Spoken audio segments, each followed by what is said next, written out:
The chandelier above her head cost more than everything she'd ever owned in her life. Elena's fingers trembled as she gripped the champagne flute. Cheap glass back home, crystal here. Around her, diamonds glittered on throats that had never known hunger. She didn't belong here. Everyone knew it.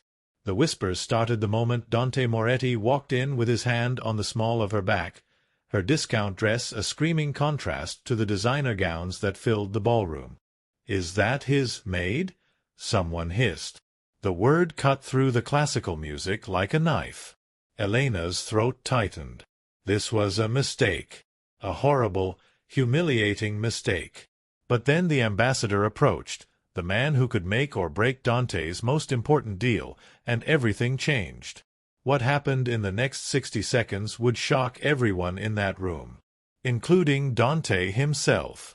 This is a story that will grab you from the first moment and won't let go until the very end. If you want to know how Elena went from scrubbing floors to commanding a room full of New York's elite, subscribe to the channel and leave a comment telling us where you're watching from. Every view matters, and your support means everything. Now, let's go back to where it all started. 3 weeks earlier, Elena Martinez had been invisible. That was the point of being a maid, to clean the mess without being seen, to exist in the margins of other people's lives. She'd been working in Dante Moretti's penthouse for 6 months, arriving before dawn and leaving after dark, her presence marked only by the absence of dust. She had learned quickly not to look at him directly. Dante Moretti wasn't just wealthy, he was dangerous. Everyone knew what he was, even if no one said it out loud. The way his security team moved, the hushed phone calls in Italian, the men in expensive suits who visited and left looking pale. Mafia. The word hung in the air of the penthouse like expensive cologne. Elena needed the job too desperately to care about the rumors. She had her own secrets to protect. Every 2 weeks, she sent most of her paycheck to an address in New Jersey. No one could know about that. No one could ask questions. She kept her head down, cleaned in silence, and tried not to notice the way Dante's dark eyes followed her. She still worked, cleaning, organizing, managing the household staff that Dante seemed to have forgotten he employed. But proximity made distance impossible. She learned his routines. Coffee at 5 a.m., black, no sugar. He worked from home 3 days a week, his office door closed during meetings she wasn't allowed to overhear. He was fluent in 4 languages and could silence a room with a single look. He never raised his voice with Miguel, even when the boy accidentally knocked over a priceless vase. "Things can be replaced," Dante had said, crouching down to Miguel's level. "People can't." The penthouse became something Elena had never had, a home. But she wasn't stupid. She knew what Dante was, the world he moved in. She saw the guns his security carried, heard the edge in his voice when he discussed business on the phone. She tried to ignore the way her pulse quickened when he walked into a room. The way his rare smiles made her heart stumble. The way his eyes lingered on her sometimes, dark and burning with something she didn't dare name. It was 3 weeks after they'd moved in when Dante called her into his office. She stood in the doorway, uncertain. He was behind his desk, jacket off, sleeves rolled up to reveal the full tattoo that covered his left forearm, an Italian design that was both beautiful and dangerous. "Close the door," he said. Her heart hammered. "Did I do something wrong?" "No." He stood, moving around the desk with that predatory grace he had. "I have an event tomorrow night. A charity gala. Very high society, very important contacts." He paused, his eyes searching her face. "I need you to come with me." Elena's breath caught. "You want me to work the event?" "No." He stepped closer, close enough that she could smell his cologne, that she'd immigrated from Colombia at 19, that she spoke languages because she'd needed to survive in a new country, to find work, to protect her child. And something extraordinary happened. Instead of dismissing her, they respected her more. That's the kind of woman this city needs, someone said. Not another trust fund princess. Dante stood slightly behind her, his hand never leaving her back, his presence a silent claim. Elena could feel his eyes on her, burning with an intensity that made her skin flush. When they finally escaped to a quiet balcony, she could barely breathe. The night air was cool against her heated skin. "I'm sorry," she gasped. "I shouldn't have. That was completely inappropriate." Dante spun her around, his hands framing her face. "That was the most incredible thing I've ever witnessed. I probably ruined your deal. You saved it." His thumbs stroked her cheekbones, his touch impossibly gentle. "Castellano respects strength. You showed him more strength in 5 minutes than I could have in 5 years." He leaned closer, his breath ghosting across her lips. "How many languages do you speak?" 6, she admitted. "I learned Italian from listening to you, Portuguese from my grandmother, French and Mandarin from online courses when Miguel naps." Dante's eyes blazed. "You learned Italian from listening to me?" "I wanted to understand what you were saying, to know if there was danger coming, to protect Miguel." "Elena." Her name sounded different in his mouth now, reverent. "Do you know what you are?" She shook her head, unable to speak. "You're remarkable. Brilliant. The strongest person I've ever known." His forehead pressed against hers. "And I'm completely, irreversibly in love with you." The world stopped.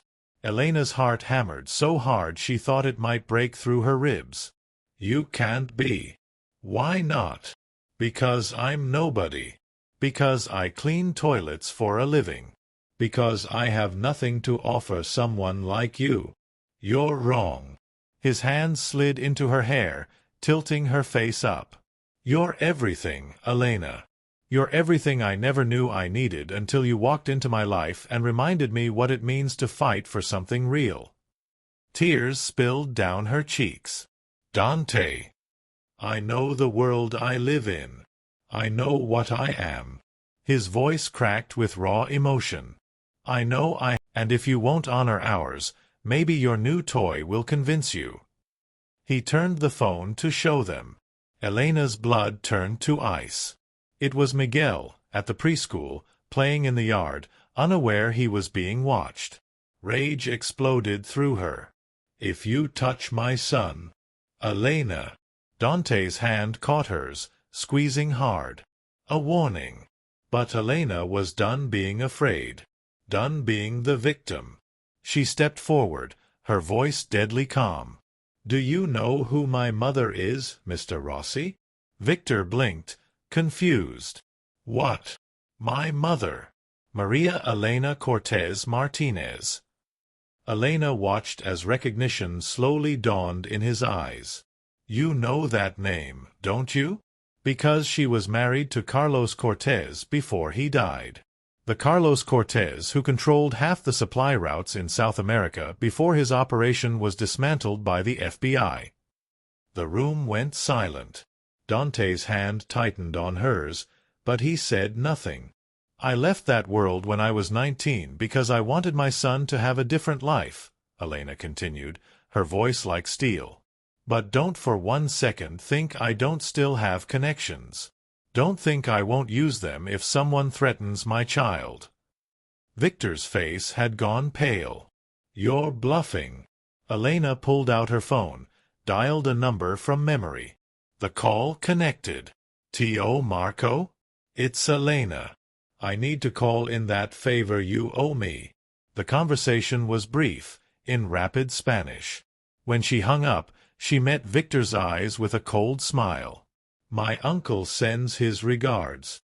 He says if anything happens to Miguel, he'll personally ensure your entire operation in Miami disappears overnight. And he has the resources to make it look like you never existed." Victor stared at her, then at Dante. "You didn't tell me." "I didn't know," Dante said quietly. "But apparently, My Elena is full of surprises. She's not worth this, Victor spat. She's just some. Finish that sentence, Dante said, his voice dropping to a deadly whisper, and Miguel. Baby, it's safe. Miguel emerged from the panic room, tears streaming down his face. Elena gathered him up, holding him tight. It's okay, baby. Mama's here. You're safe. When Dante arrived 20 minutes later, his face was pale with terror. He found Elena still on the floor with Miguel, both of them crying. Elena! He dropped to his knees, pulling them both into his arms. God! Elena!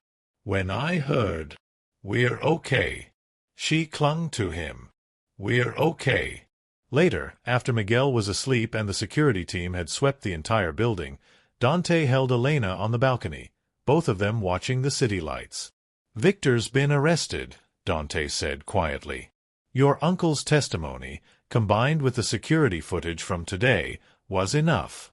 He'll be in prison for the next 20 years. Elena nodded against his chest. I held a gun today. I threatened to kill people. You protected our son. I swore I'd never touch a weapon again. I swore I'd left that life behind. You're not that life, Elena. Dante turned her to face him, his hands gentle on her face. You're not your stepfather, not your past, not the world you escaped. You're the woman who learned 6 languages to survive, who raised a son alone, who faces down danger to protect the people she loves. That's who you are. What if I can't escape it? What if that violence is always going to be part of me? Then we'll face it together. His forehead pressed to hers. You're not alone anymore, Elena. You don't have to carry this by yourself. I'm scared I'll teach Miguel the wrong things. That he'll grow up thinking violence is the answer. You'll teach him what you taught me, Dante said firmly. That true strength isn't violence. It's standing up when you're terrified. Speaking truth when everyone expects silence. Protecting the people you love, even when it costs you everything. He kissed her softly. You're the strongest person I know, Elena Martinez. And Miguel is lucky to have you as his mother. Tears spilled down her cheeks. I love you. I love you too. He pulled her closer. And in 3 months, I'm going to marry you in front of everyone who matters and show the whole world that you're mine. Possessive much? Completely. His smile was dark and promising. You knew what you were getting into when you said yes. The wedding, and it had given her everything. And that's where our story ends, with Elena, Dante, Miguel, and Isabella building a life filled with love, laughter, and the kind of happiness that only comes from fighting for what matters most. If this story touched your heart, hit that like button and share it with someone who needs to hear a tale of transformation and courage. We'll be back with another story soon. Until then, remember, you're never just anything. You're always worth more than the world sees. See you in the next one.